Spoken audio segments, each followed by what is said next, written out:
لله رب العالمين مركا وهريسا إلهي بمهد سكاله سبحانه وتعالى إن قد جاي أمة مسلمين إننا سورة جلي كل نوع وكلاتين إنه مركا يسوقني معنا وأي حقيقة هاي كوافر بدن وكل مدة ورين للشوقين إن المانتي للشوقين إلها أساس كلام مهد ربي كذب أديات بالي دكم هاد علينا يا dadweynaha sharafta leh gabdhaha hooyooyinka dhalinyarada odayaasha culimadiinka cuqaasha Soomaaliyeed ee maanta balantii aan u dhignay ka soo dhalaalay ee balantii soo ajiibay waxaanu dileenahay aad iyo aad baad u mahadsantihiin ilaahayna ha idinka siiyo ajir iyo xasanaad run ahaantii waxaad tiidad waajibaad gutay dadka muslimiintiina xaq bay isku leeyihiin sidan oo kale markay isu yeedhaan inay si soo ajiibaan mahad celin kadib maanta oo ay taariikhdu tahay 5 Abriil 2015 waxaynu u fadhinaa shirweynihii Pacifica ee sagaalaad ee jaaliyadaha Soomaalida ogaadeeya ee sanad walba mar la qaban jiray mar labaad baad ku mahadsantihiin inaad hawsha ka soo qayb gashaan shirweynahani ama shirka noocan oo kaleetii waa shir sanad walba la qabto lagana codsado dhammaan jaaliyadaha Soomaalidu in ay ka soo qayb galaan si xaaladda geeska Afrika inagu waxaynu ku noolahay iyo siyaasadda caalamka isbedbedelaysa iyo waliba tareeyay inaga laftigeenu aanu saaragna 12 bilood kadib aynu ugu talagashay jaaliyadu sanadkii ka horeysay waxa lagu qabtay magaalada Perth sanadkii ka soo horeeyay oo si fiican u xusuusataana waxa lagu qabtay magaalada Melbourne sanado fara badan oo kuwa ka horeeyayna waxa lagu qabtay magaalada Melbourne iyo magaalooyin kale ama magaalada Perth waxaan rajaynaynaa sanadada dambe inuu meelo kale oo labada magaalaba ka baxsan iyo sidan iyo suuqa qurux badan iyo si ka wanaagsanba oo u dhici doono mar saddexaad iyo mar afraad iyo mar shanaad waxaan leeyahay aad iyo aad baad u mahadsantihiin shirka waxay nala joogaa wufuud fara badan oo ka timid wadamada ama wadankan magaalooyinkiisa kala duwan waxaa kamid ah gudoomiye Cadaani Hirmooge sidoo kalena waxaa kamid ah Awaanad Rooday Ibrahim Cabdi Guray oo ahna gudoomiyaha ururka haweenka ee Soomaalida ogaadeeya oo markii koobaad iyadoo gudoomiyaha ay nagala soo qayb gashay shir noocan oo kale waxaan leeyahay dhammaantiin dhalinyarada haweenka madaxda uqaasha waxgaradka culimadiinka ka soo qayb galay shirkan aad iyo aad baad u mahadsantihiin kuna soo dhawaada si qalbi iyo laaba oo aad iyo aad u furan insha Allah maadaama aynu nahay dad muslimiin waxaanu ku furan doonaa aayado quraan iyo wacdi diiniya waxay nala jooga fadiilatu Sheekh Fadhi Maxamed Khaliif oo aad wada garanaysaan oo ku soo dhaweynaya mikrofoonka Sheekh Fadhi soo dhaw وبه نستعين على أمور الدنيا والدين وصلى اللهم وسلم على نبينا محمد وعلى آله وأصحابه ومن تبعهم بإحسان إلى يوم الدين أما بعد السلام عليكم ورحمة الله وبركاته سلام كدي ولا ليال waxaan filayaa sidoo walaalkan Xasan sheegay inuu mikrofoonku maanta dad badan uu ka dhaxeeyo oo inaan maanta muxaadaro ahayn laakiin sidoo walaalkan sheegay waxaan isku dayahayaa inaan waxoogaa kelmad kaga faa'iideysto kelmadaas oo soo koobaya haddii Rabbi idmo raalli hada waxoogaa mikrofoonka rafka ka qaadaya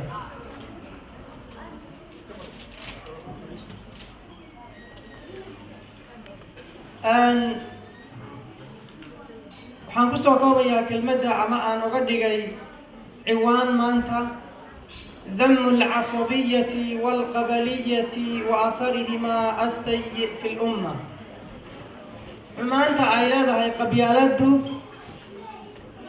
iyo ninjeclaysigu oo lagu dhaqmo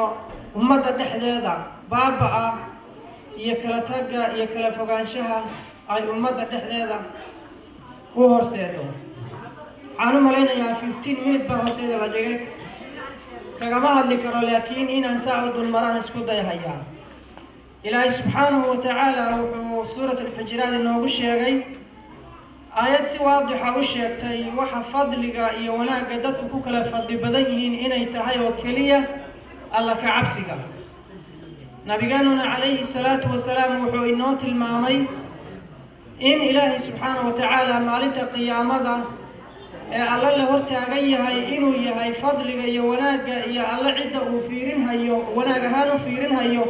inaysan maal iyo jaah iyo mansab iyo qofku qurux uu leeyahay iyo suuratiisa aysan ahayn alla ka cabsi keliya ay tahay wuxuu leeyahay ilaahay subxaanahu watacaala yaa ayuha annaasu innaa khalaqnaakum shucuuban wa qabaa'ila litacaarafuu ina akramakum cinda allahi atqaakum dadow waxaanu idinka abuurnay idaylkiin oonu idinka yeelnay shucuub iyo ma garanaysaa qabaa'il kala duwan baanu idinka yeelnay sababtuna waxay ahayd litacaarafuu inaad isku aqoonsataan oo nasabkiina iyo abtirkiina iyo maxramkiina iyo wiilku ama gabadhu ruuxa uu geeyo ama ruuxa uuna geyin ama ruuxa uu dhexli karo ama ruuxa uuna dhexli karin si loo kala ogaado nasabka isugu khaldamay laakiin nasiib darro si kale ummaddu u fahamtay oo waxay kala saari kari weyday qabiilkii iyo qabyaaladii aayaddu waxay ka hadashay litacaarafuu qabiilka oo la ysku garanhayo nasabka si loo saxo ruuxa ku dhexli kara iyo kaan ku dhexli karin loo saxo maxramka ruuxa ah iyo ruuxa aan ahayn loo saxo aayaddu qaabkaasay u hadashay litacaarafuu in la ysku garto laakiin inagu qabyaalad baynu u isticmaalnay waana midaan habboonayn siduu nabigu ilaahi calayhi salaatu wasalaam qiyaamada ilaahay suuradiinna iyo maalkiinna iyo quruxdiinna iyo jaahiinna ma fiirinhayo walaakin yanduru ilaa quluubikum wa acmaalikum quluubtiinna sida ay u tahay nadiif oo xiqdi iyo xasad ay nadiif oga tahay u fiirinayaaye jaaha aad leedahay ma fiirinhayo nabigeenna calayhi salaatu wasalaam wuxuu yidhi kullukum liaadam wa aadam min turaab markaad aragto dad isugu faanahayo ree hebel baan nahay iyo annagoo laandheeraha iyo annagoo kan ah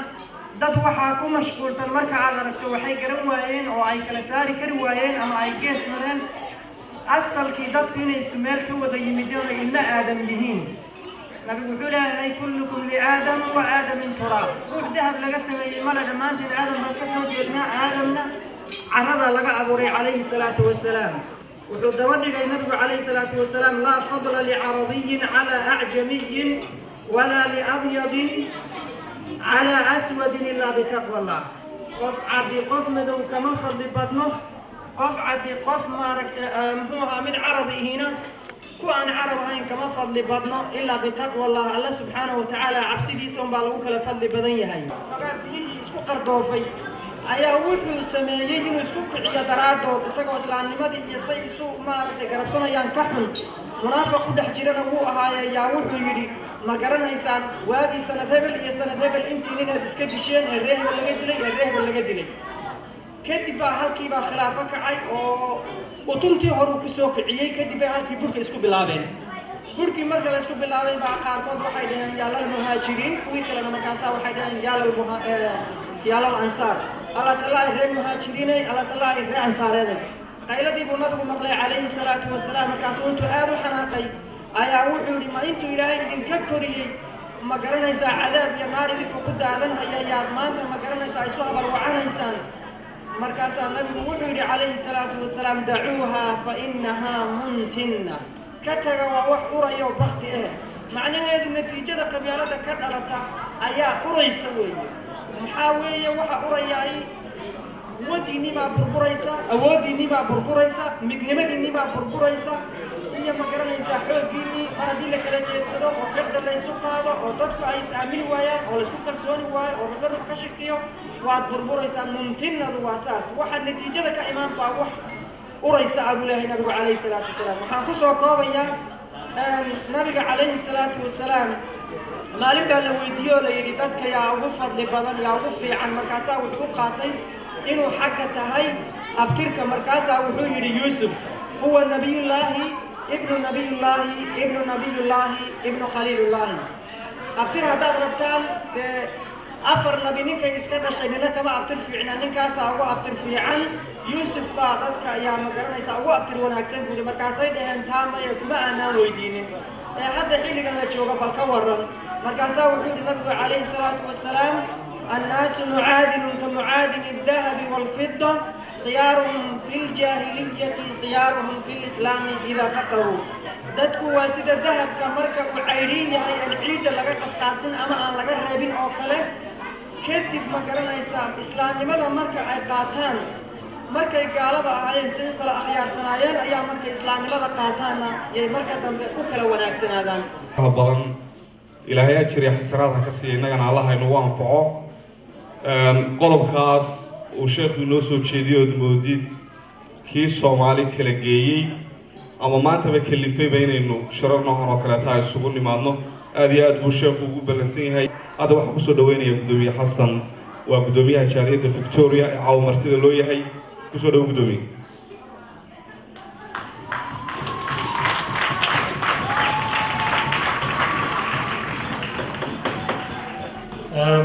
السلام عليكم ورحمة الله وبركاته. عم علينا كل هذا الكوب قيمة بدنا عاو ماشان لقده إلى أجر كسي وذات كاسير شيخ فتحي أو دعينا السجنة أجر إلى كسي وما سنتي نورت كل جندمانتي وحاشرف نوع وولي بقاله إن أتمارك تنقل سوق بشان xafladda aan soo qaban qaabinay ee ururka gaar ahaan gobolka Victoria oo loogu talagalay inay noo noqoto caawa habeen taariikhi ah mar sharaf badan baa inoo joogta sidoo kale abwaanin badan baa inoo joogta sidoo kale dhalinyaro dhaqanka si fiican u taqaano u tumi taqaana inoo joogta waxyaabo fara badan baa inoo jooga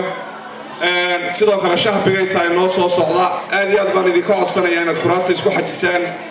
waxaan jeclahay inaan xaggan iyo xiiray u leexdo iyo heesta calanka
سنتي مرة بعدي مرة صدحات با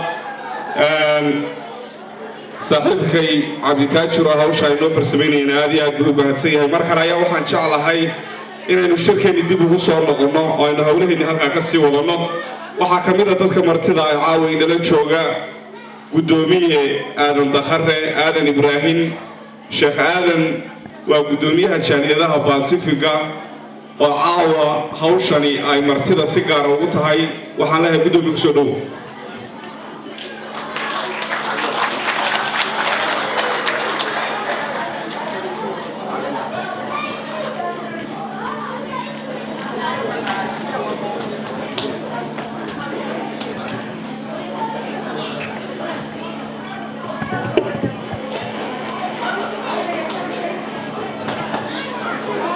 بسم الله الرحمن الرحيم السلام عليكم ورحمة الله وقالي يا حرودي وقالي يا حرودي عدو صومالي هدعو عدو صومالي هدعو صومالي هيسرعو صومالي هيسرعو وليس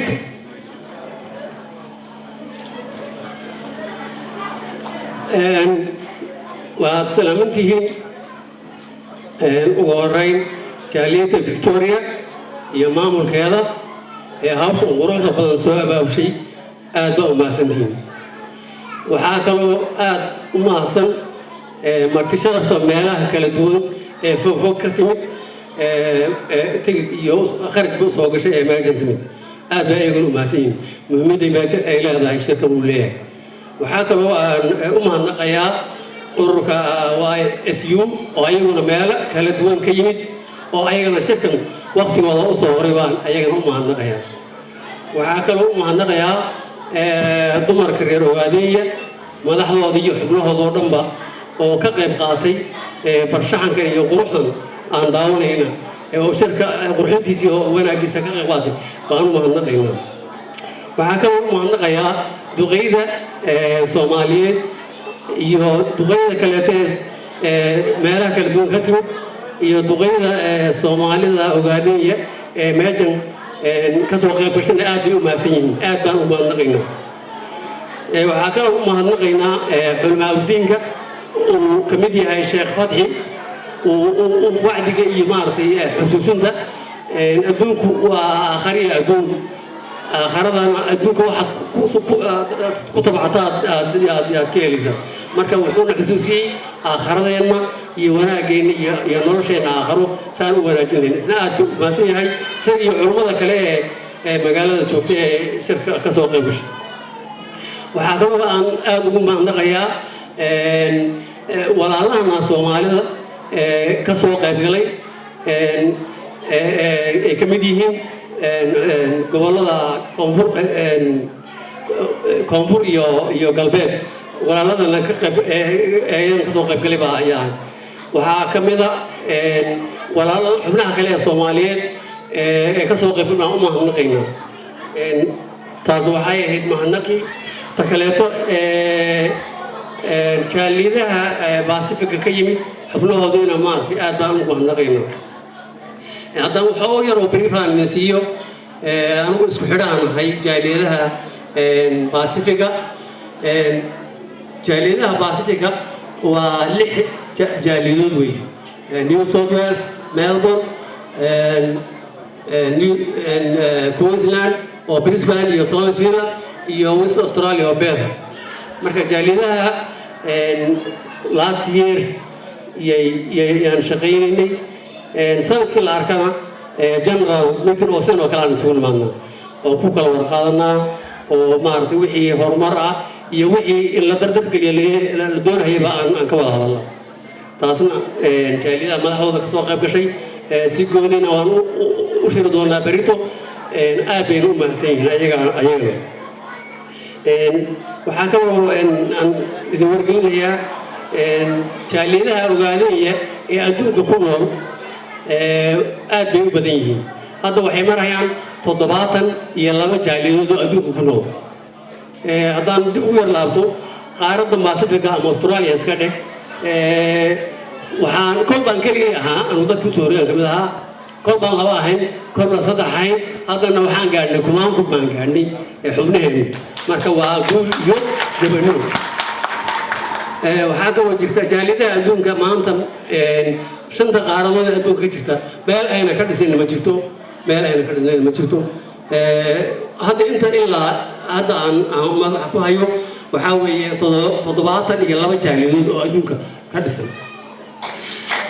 waxaa kaloo jaaliyadaha waxay ka turjumayaan halgankeena meesha marahay iyo xorriyadeena inta inoo jirtay ka turjumayaan 20 sano ka hor jaaliyadaha intooda badan ma jirin 20 sano u dambeeyay ayay ama dhowr 20 sano u dambeeyay ayay hawlahaas ay hergaleen waxaa kale oo jira ururka dhalinyarada OSU oo isagana adduunka oo dhan ka jira oo isaga laftiisu la dhawarta ah oo xoogga aan ku faanayna oo doonayno ummadda laga wareegin shaqada hawsha la wareegin ayagana waa waxaa ka jira 43 urur oo caalamka oo Aasiya jira isaga marka ardaydaas iyo dhalinyaradaas waa dadka xornimada doonaya inay gacanta ay ku qabtaan waxaa kaloo jira ururo kale oo bulshada badan ururo kale oo bulshada jira oo badan oo jira oo kuwa aqoonta iyo kuwa caafimaadka iyo kuwa daryeelka hawlo badan ayaa jira waxaa kaloo jira ururka dumarka ayaa jira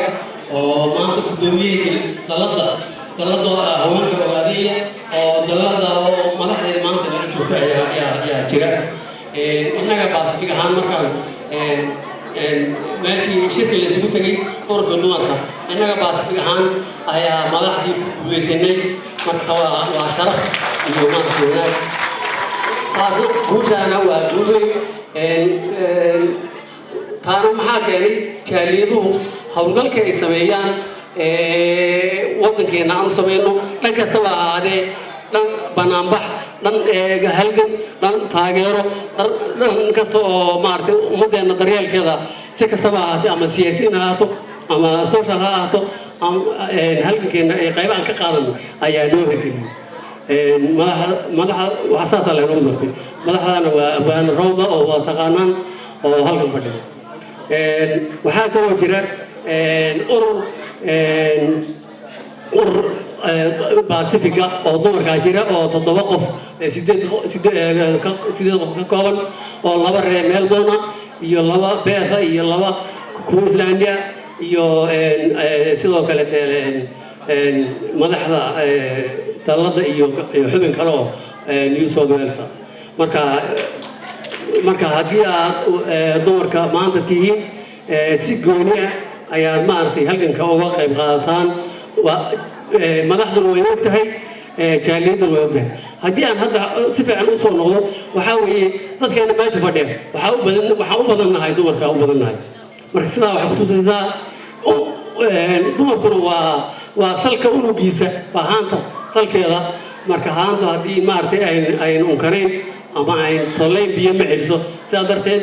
ilmaha iyo guriga ilmaha iyo odayga iyo dhalinyarada waxay ku soo heeyeen guriga marka taas waa arrin muhiim waa inaad saa ula socotaan aad baad u baasantihiin howlaha aad qabateen waxaa kaloo jira oo Pacifica jira jaaliyadda New Zealand yaa jirta xubnaheedu ma badno laakiin waa jaaliyad jirta oo kobcaysa oo maaragtay jaaliyadaha Pacifica ka mid ah waxaa kaloo jira innagu sanadkii la arkaba shir baan leenahay sanadka hore waxaa martigeliyey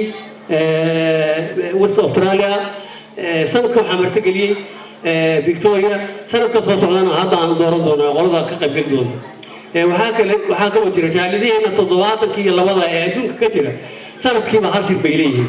sanadkii la arkaba shir bay leeyihiin ay ku kala warqaataan kii hadduu dambeeyey waxaa lagu qabtay London kii kale ku xigay waa Kenya marka kii hore Canada u ahaa innagana kii ka horreeyey waa halkan waagaan ku qabanay marka jaaliyada Victoria waa jaaliyadaha halganka iyo Pacifica gundhigiisii weeyaan waxaa yeelay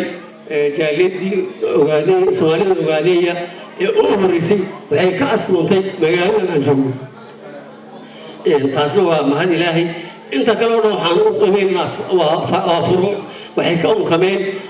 meel bamba iyo ka wada unkameen marka sidaa darteed jaaliyadda ogaadeyga waxaan ku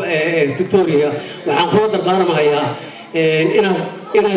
xooggiina muujisaan iyo kartidiina muujisaan oo maaragtay si fiican gacmaha soo qabsataan oo qadiyadii maanta xornimadii baan taagannahay wakaa calankii heestiisii baan samaynay marka wax naga maqan ma jiro wasiiraan leenahay xubnaha safiiraan leenahay xubnihii bulshada oo dhan baan leenahay marka calankeenii baa hadda naga maqan calankeeniina waa dhow yahay waa taagan yahay waxaa kaloo ilaahay uga baryayaa ummadda Soomaaliya inay dhibaatada ku jirto alla ka dulqaado iyo cadawga ma haysta ee isaga Soomaaliyu inuu doonayo inuu baabi'iyo badweynta Indian Ocean inuu ku darsado doonayo ummadaha inuu la qadoonayo cadawgaana inaan iska kaashano ummadda Soomaaliyeed ee xubnaheeda maanta joogaan iyo kuwa ka maqanba inaan iskaashano oo cadawga Soomaaliyeed maanta meel kastoo joogaba aan iska kaashano baan ku dardaarmayaa taas ugu dambays waxaan u mahadnaqayaa jaaliyadda Victoria maamulkeeda ومدح كيا حسن أحمد نور iyo xubnaha kale gabdhaha iyo dhalinyarada ay qaybta ka qaatay yaan u mahadnaqayaa markastaan sugan doonaa sanadka damaan sugan doonaa aad iyo aad baad maasantiin waqtigu waan weerahay waad maasantiin assalaamu calaykum waraxmatullaahi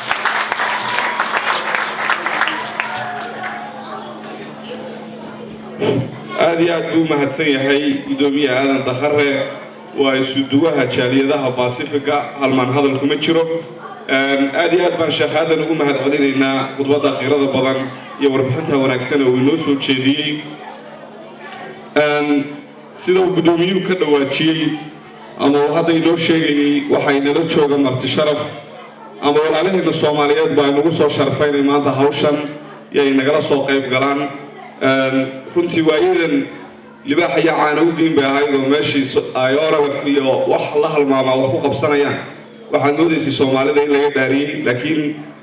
weli waxaanu aaminsanahay Soomaali geesiyaal oo aan cabsanaynin oo waxay aaminsan yihiin sheegaya inay jiraan intay taasi jirtana waxaan aaminsanahay annaga iyo wixii la halmaanana waan ku dhiiranaynaa inaan xaqanaga iyo xorriyaddeeda aan raadsano waxaan jeclahay inaan u yeedho gudoomiyaha gobolada dhexe ee waddankan Australia mudan Cabdiqaadir Khaliif ku soo dhaw gudoomiye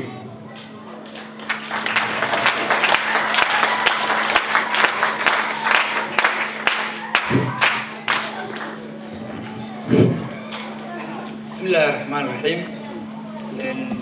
marka hore waxaa mahadle ilaahay maaragtay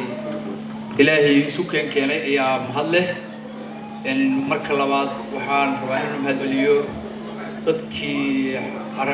kulankan iyo xafladan quruxda badan iyo dadkan isu keenay kulli waqti yar waxaan u maleynayaa inaysan isugu imaan enerjigooda ku bixiyay marka saddexaad waxaan rabaa inaan mahad celiyo madaxdeena ayaantan qalbigaaba madoobaadaba haddaysan noo imaan lahayn waa is hal mar soo dhiibi lahayn taantada in ilayya ebernaga waa dhigi lahayd ayaantan waxa waa yaabno tajadeena oo sii wasayso hadda anagoo inuu dabkan in laga kiciyo hurdada aadaan ugu baahnaynba marka labaad waxaan maleynayaa haddee halgankan wuxuu ahaay inaanan isbarayn dadkan inta ugu badan way og yihiin inta kalena waa inta dhalatay aan maleynayaa inta inaan weynina jirto ma maleynayo kaliya waxaa loo baahan yahay waxaan maqlay anigu runtii caradii ma tegin laakiin waxaa la ii sheegay nin oo aan saaxiibnayo carada soo fiirshay wuxuu yidhi meesha nimanka mucaaradka joogaan niyow korontaa ka shidan meesha muxaafidku joogana dadba lagama shidaba waxaa halkaas kaaga cad ninka xil hayaa wuxuu ku hayaa waa mid oo rag ilmahood rag waqtigood rag xoolahood rag dhiigood oo ku haysto ma u malaynayo inuu cadowgu kale jecel yahay ninka muxaafidka iyo nin kale nin uu jecel yahayna ma jiro laakiin hadba ninka dantiisu ku jirto oo ayagu maaragtay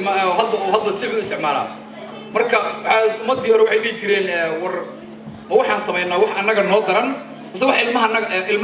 wax annaga noo daran ilmahanagana u fiican mise waxaan samaynaa wax ilmahanaga u daran annagana noo fiican micnaheedu wuxuu ahay markii marxaladan oo kale ay timaado waxaa dhacaysay in la yidhaahdo war ragga odayaasha iyo mushaaqada isu yimaadaan war hala tashado xaaladan say ku wajahnaa waxa ilmahanaga u fiican annagana noo daran waa in raggan is yaqaanaa baaba'aan waa in hantidoodu lunto waa rag badan in la waayo waa rag halganna sidiisa nin bilaabay ma gurto haddii la tiriyo dadka dhintay halganku ma soconayo horta taas in lasu wada sheegaa muhiima waxaan ku sheegnaa waa baraarujin waxa ilmahooda u fiican ayaga u fiican waxa waaye waa inaysan dagaal gelin oo sariirooda hoostooda iska galaan hadhowta ilmahooda ay maaragtay nolol aan fiicnayn iyo abiyuus ku noolaadaan marka waxaan leeyahay meeshan hadal badan ahaan u buuxsho waa la iswada ogyahay maaragtay halganku waxa uu yahay waa la yaqaanaa hal aan guul aan u dhimanna ma la helo wallaan baryo lagu helayn afrikaankan iska badaaba afrikaanka isaga waxa waaye wixiis waa xoog iyo xabad iyo wixii uu samayn karo inuu ku sameeyo wax uu ku ogoliyo kale ma jirto sidaas daraaddeed waxaan leeyahay dadka oo maaragtay waqtiga horay waxaad tihiin sharaftii ummadda Soomaaliyeed waxaad tihiin sharaftii dadkiina waxaad tihiin sharaftii dalkiina been la isku sheego maaha ilay وماشي عندنا شغل مصيري هذه رجع فيلم كذا وصاحر والله عندنا إيش شغل سنين هذا شغل أو هيستا وعيد هاي ورجع دي كذا هي لو كانت تمشي ورد ولا هو وحكي له حكمة بكتير تمرين ما هنينو جعلي هاي ما هنينو معنا أسعار وسمعينين سداس درادد ولا ودوجي عدو هذا مالك است أول رميله ونوه كاي هدر وحوي نورنا بدي وسيس على هذا بدي أو سيس على ومسك سدير هذا ماله قرأ وصوب بحنا والله بالله بدو صلي كذي أنا صوته وبدرس ولا ودوجي كنين إلينا إلا حمر وشوجا ما هنينو ماله وكتوم ماله كاي هذا بالك واقف بين ماكي رجل واقف بين مركب واحد لون بهاي إن أنا الاستاجين إن أنا ما أعرف أرنتها صدقت سوكين ما أعرف دي الجب مدحنا روحك عصنا حفلتها أنا وكل أرنتها هلا بدي ونوير تباشي مركا وأنا ما تدري السلام عليكم ورحمة الله وبركاته. آدي عبد القادر وبحسين هاي جزاكم الله خير أيام لنا هاي سؤال واحد ترى هذا حني كوك وجرا ما هو كوك وقرب تاجن أنت هسا يعني ودايني وأيضا سقط دايني توبي كوكو ليس تحنيه هنا قرب صعديني إني قارته وحسبتشيني إني كوكو دريستي ولكن عبد القادر بعدين هوشة سايسن سيسون إني تكبرن أنت إنك لنا أول بهوشة سي وينو تاجنين أديات بوم هتسيه عبد القادر مرة بعد مرة صدحات يسقي وفوتك لي سحبتي سكر الله صعدة عدنا وحن شعل هاي سلطنك كلا الصومالي ذا إن أنا وياه دوق محمد فارح الرفري وإلى الانترناشنال نقضي وحول الصومالي ونما نروح الحياة شو ده هذا؟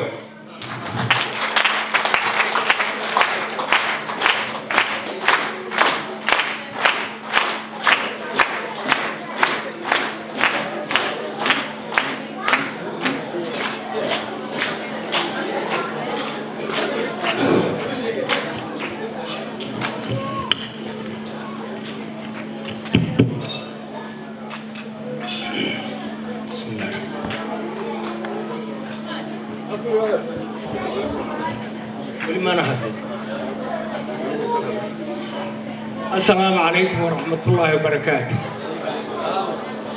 runtii meeshan baan la rabay in la soo joojiyo tilmaan aayad quraan ay tiraahdo ama xadiis yiraahdo ama nin aqli leh yiraahdo wal inaynu taa wada raacno yaa loo baahan yahay أنا واحد لا مركب ورئيسة مركزة كميت عاون سببت شركة نوصة ميسي سوماليات يكون مرتقى علي يضد كماشن يسوي من دمان تيس وحاند الله يا عواد ما تنتهي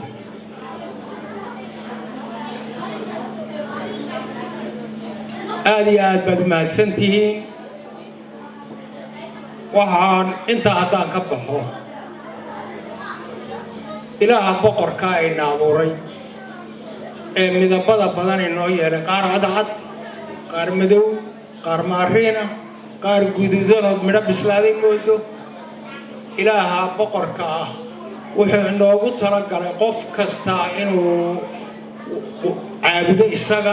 isaga Allah inuu caabudo wixii ilaahay siiyay inuu qiro oo ku shukr noqo inuu bulshada kaalin ka qaato hadduu wax kale waayo dhaantada yaqaan inuu dhaantada tumo hadduu ilaahay bari karo ilaahay bariyo waxaan leeyahay wanaag waxa lagu gaaraa dadka nool sideen noo kala meel isugu imanaya qoysaska kala duwan ka yimid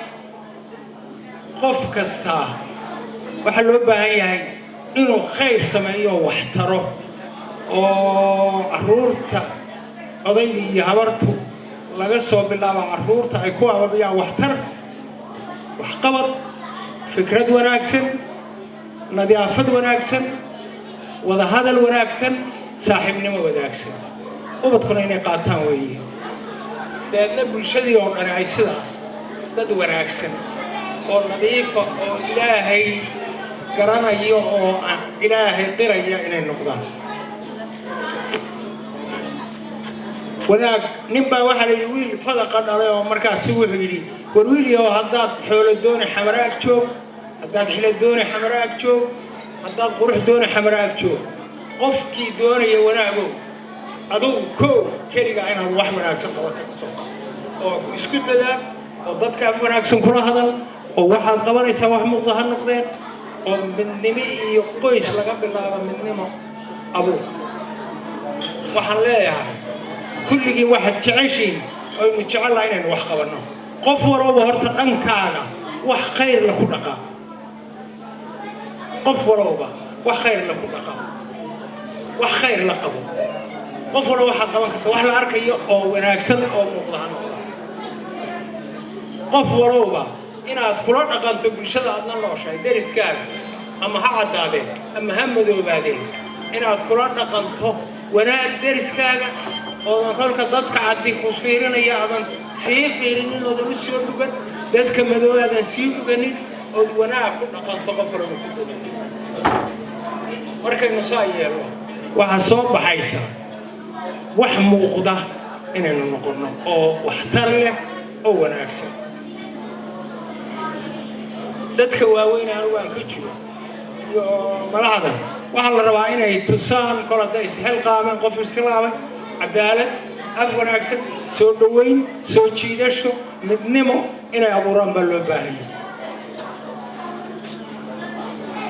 arrintaasaa loo baahan yahay markaynu saa yeelno waxay inoo hagaagaysaa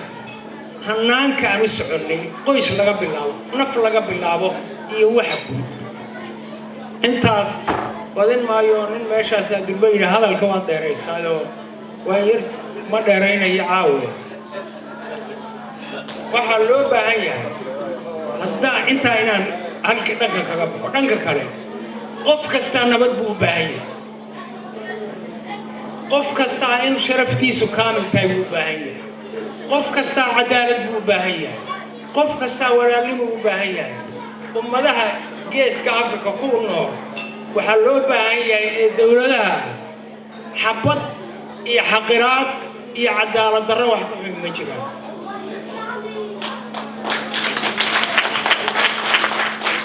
waxaa loo baahan yahay wuxuu doonayo qofku hadduu sharaf doonayo hadduu militari badan doonayo hadduu madaxnimo waarta doonayo inuu dariskiisa iyo dadka isaga la jooga oo af wanaagsan kula hadlo oo waxay tabanayaan uu wax weydiiyo oo wax la wadaagaa loo baahan yahay haddii taa la waayo dee inuuna isla seexanayna ku talagalo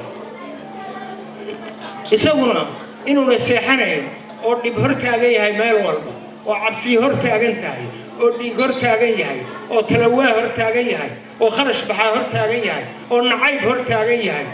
ha ogaan waxaan leeyahay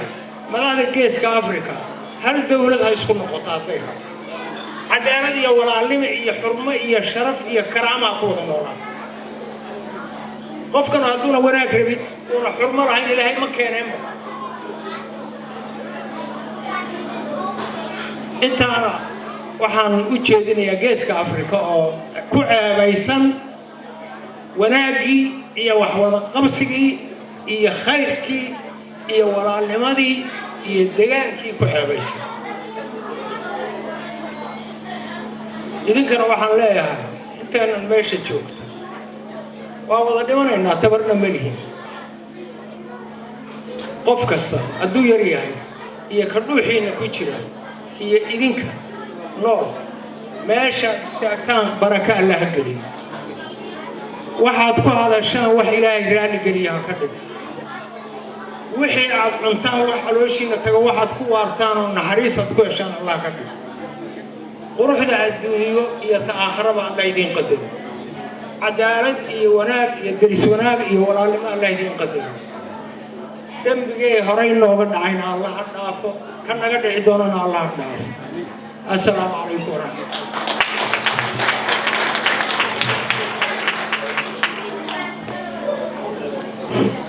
aad iyo aad buu mahadsan yahay adeer maxamed oo runtii khabiir ah oo geeska afrika iyo adila guuro in badanna ku soo noolaa wax badanna ka soo qabtay حالون بان كديدنay oo aan suuragal noqon doono in geeska Afrika hal dawlad isku noqoto hadaynu hal dawlad ka ogolaa waxaan maleeynaa inaan istirneen taas waxaan leenahay wadaad kala noqo madax banaanidanada iyo xorriyadanada doonayna iyo Soomaalinimadana aad iyo aad u mahadsan yahay Maxamed waxaan jeclahay gudoomiyaasha gobolada inaan insha Allah waan inoo bilaabo wufuud fara badan baa inoo dhiman khudbadaha aad u qiimo badan baa inoo dhiman ulajeedada aynu shirka u qabanay iyo waxaynu caawa uga golanahay baa inoo dhiman waxaynu u taaganahay iyo sababta aynan Itoobiya iyo wixii la halmaalo la noolaan karin khubaro ku xaleer bay inala joogto insha Allah caawa inaga waxayn doonta propagandada walaalkeen Cabdiqaadir caawa sheegay dhagaha inaga wareerisay iyo sababta ku kaliftay Itoobiya ayay dad hawsha u xaleer inooga sheekayn doonaan waxaan rabaa inaan u yeero hadii Ilaahay yiraahdo gudoomiyaha jaaliyada Beer mudane Asad Cabdullaahi kusoo dhawaas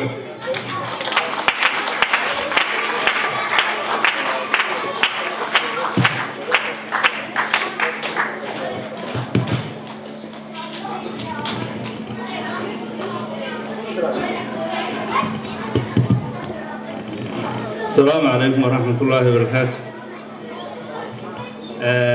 دمان تدوينهن شرفت له هل كان السوق يمد وحنو وضع سلام قالية on ديار الله صار عني on دول كوقور ويني يعني نكولا في وست أستراليا نقدر أنت كذب وحنو مهالعلنا يا كما قابياشي قبله ولشي رنيالدي سواء كما قابسي شركا شرحان قروح لبضن آدان ومهد علمنا وحان كلام آد ومهد علمنا سودوينتي قروح لبضني كل من نقعنا وحان وضنه لكن آد ومهد سنتي warbixin badan oo hadda idinka wadno West Australia ma ay jirto sababtoo ah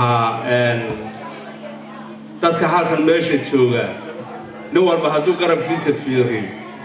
waxaan u maleynayaa West Australia ugu badan inta martida ah inta xataa ka timid New South Wales aan ka baqaatay wali number baleedka West Australia lagama bedelin marka wala darwaasa annaga inta kadib wax qabadka West Australia wax badan anna waxaan nahay macaan iyo xaraar meel ku wada jiro gabayga ma aha roodaya halaha nimba meeshu noogu yimaado naga helaa ninkii wanaag noogu yimaada uu naga helaa ninkii xaraar noogu yimaadana iyadoo toban jimbaaran buu naga helaa intii nahaweysatay baan og intaasaan ku soo gaabinayaa hal wax oo yar baa ii wehelisay intaa halkii dhaan wade aan iska tuurto baryahan waxaa in badan dhacday in aad loo buunbuuniyey waxyaala aan mudna in la buunbuuniyo Soomaalidu waxay dhahdaa habeenkii haddii aan wax ku jirno dhaanta maxaa loo kumaa waxaad ogtihiin hal laami ah oo dhuuban oo horumar loo bixiyey in aad loo buunbuuniyey oo la dhihi kara kharashka isaga lagu dhisay iyo midka lagu haysiiyo waxaa ka badan midka lagu haysiiyo ujeedada ka dambaysa maxay waxay haddii aan naadanka haddii la yidhaahdo horumar baa loola jeeda oo dadku waa horun maray intaasaan wax yar rabaayid waqaaliga toban daqiiqo siiyey baan u malayn tobankaas daqiiqo waa ku galgalan karaa sooma horumarka bini aadamka ama bulshada ama qaran ama wadan ama ruux marka la horumarinayo xagee laga horumariya marka koowaad xagee laga horumariya ruuxa bini aadamka marka koowaad waxaa laga horumariyaa inuu xorriyad sawiro آية القرآن وحدها العلوم والجبتان بقبل هذه الخردون وجعل لكم السمع والبصر والفؤاد لعلكم تشكرون كما binaadamka ilaahay qalbi iyo samac iyo basar siiyey inuu ku fikiro si ilaahay ugu xamdiyo adduunkiisana ugu gaaro intaa markuu farqi u yahay waa fiican ruux inuu fikiro wax maqlo markaa kadib isagaa ruuxu awood wuxuu u yeelanayaa inuu wax la soo baxo inuu isagu ishorumariyo awood buu yeelanayaa for example hadda innaga waxaa leeyahay laami baa laynoo dhisay laami in laynoo dhiso qudheeda waxay ka mid tahay horumar la-aanta innagu waa inaan dhisanno waan awoodnaa dadkeenu way awoodaan dadkeenu iyagaa xeedho samaystay iyagaa fandhaha samaystay iyagaa ceel qortay iyagaa isku tiirsanaa iyagaa uwaasiye garaadyo lahaa iyagaa ismaamuli jiray intiiba intii laga qaaday waa lagu samayn waxaa kaloo tilmaamaysa horumar la-aanta inta innaga ina maamushay laynoo dhiibi ninkaasa hadda sheegay magaciisa cabdiraxmaan baan u malaynaya inta hadda innaga cabdiqaadir inta hadda la yidhi waddanka innagu aan noqonayo waa xukumaa markaad u fiirsato akhlaaqdooda aqoontooda bini-aadamnimadooda innaba haba yaraatay wax bini-aadam bay u dhiman kara ma ah taas waxaa ku tusaysaa ujeedooyinka aqoon ee u qarsoon gumaysiga ayaa rabo in innaga laynagu cabayo intaa kadib haddii aan ujeeddada haddaan ku soo noqdo loo buunbuuninayo horumarka aan jirin kuwa garaadka xulay loogu diidayo laynoo cafurinayo daktar yar baa meel raagaysi loo sheegayo laami yar loo sheegayo ceel yar hadda waxaan u malaynayaa dadku ma yaqaanaane nogoboo dhan wadaan lagagama cabo biyuhu waa iska durdur biyihii marka intii qasabada yar laynoogu xidhay oo habeen telefishin lagu shidayaa la sii daayay markaasaa le horumar baan gaarin awal hore waan haysanay taas horumar ma ujeeddada qarsoon ee laga leeyahay ee waddadan dadkeennu 95% baabuurba ma laha ay ku socdaan sababta waddadan loo sameeyey ee loo bunbuuniyey talyaaniga waa dhakhtar buu inoo dhisay waddooyinna wuu inoo dhisay iskuullana wuu inoo dhisay mahadna kuma laha gumaysi buu ahaa wax bunbuuniyeyna ma jirto middan marka way ka duwan tahay soomaalida waxay dhahdaa ninbaa waxaa leeyay nin buu dilayay markuu dilay buu dhaawac noqday markaasi war waan roonahay iga daa roonaanshuhuba waataan kaala dagaalamayay waxaad u dhumanaysaa waa inaadan roonaanin laamiga waxa loo marinayo waa inaynaa roonaanin inaan roonaanna ma ah sababtaa waxaa la rabaa ceelasheenna shidaalka qaali ahaada tiradii dusha kama hayo waxaan u malayn cashada ruuxu markay taabato xusuusta way ku yaraataa tiradii baan rabaa inaan la soo shidaalka waddankeenna lagu sheegay inta ceel guud ahaan ilaa 22 ceel oo shidaal ah weeyaan shidaalka ku jira 4.1 trillion oo u dhiganta 450 bilyan weeyaan Ethiopia waxay sheegtay in 400,000 oo foosta maalintiiba ay ka soo saari karto waddadan marka waxa loo wado wax loo buunbuuninayo loo waxaynayo ceelka shidaalka ah inay la soo baxdo inay dhulkan wabiyada iyo tooga khayraadka ku jira inay iyadu la soo baxdo inta markay la soo baxdo xagee aadi maxay sameeyeen waxa ay sameynayso waa cayb World Bank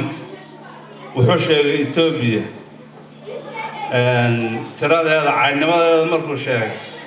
adduunka waa dawladda ugu fikrsan ee labaad koonkan aynu ku noolnahay waa dawladda labaad ee ugu gaajada badan ninna jidhkiisa biyo kama xagrada baa leeyahay gaajada ninka haysa miyaad u malayn inuu ogaadaya inuu wax u tar isaga qaawan waxaa la sheegay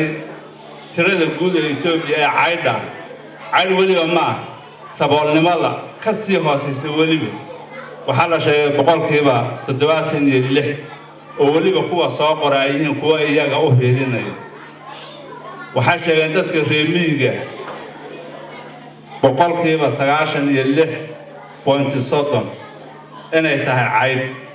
dadka magaalada ku jira waxaa sheegtay inay tahay boqolkiiba 46.4 waxaa jira marka caydnimada intaa leeg waxaa ugu badan gobolka Ogaadanya ka sii jirta waxay dhahaan boqolkiiba 93 dadka Ogaadanya ku nool waa cayd musallafiin oo waxba haysan marka waxaan rabaa in waa sida cayd u ah wixii shidaal ahaa ee khayraad ahaa intii la labo oo iyadu isku qulaamiso oo isku naaxisa inuu markaynu uurkeeda gallo iyadoo naaxsan inay xeebta Soomaaliya hore ugu sii gudbo innaguna awl dabdhigihii aynu ahayn ayna soo dhaaf marka waxaan dhihi lahaa ummadda Soomaaliyeed ee sharafta leh ee qaaliga ah in badan baa waddanka loo soo hargamay hase ahaatee sideedaba markuu balaayo dhacdo inta xun baa korka soo marta inta wanaagsanna hoos bay martaa Soomaaliya maanta intii dhoon qaataha ahaa nin waxaad maqleen aniga Soomaaliya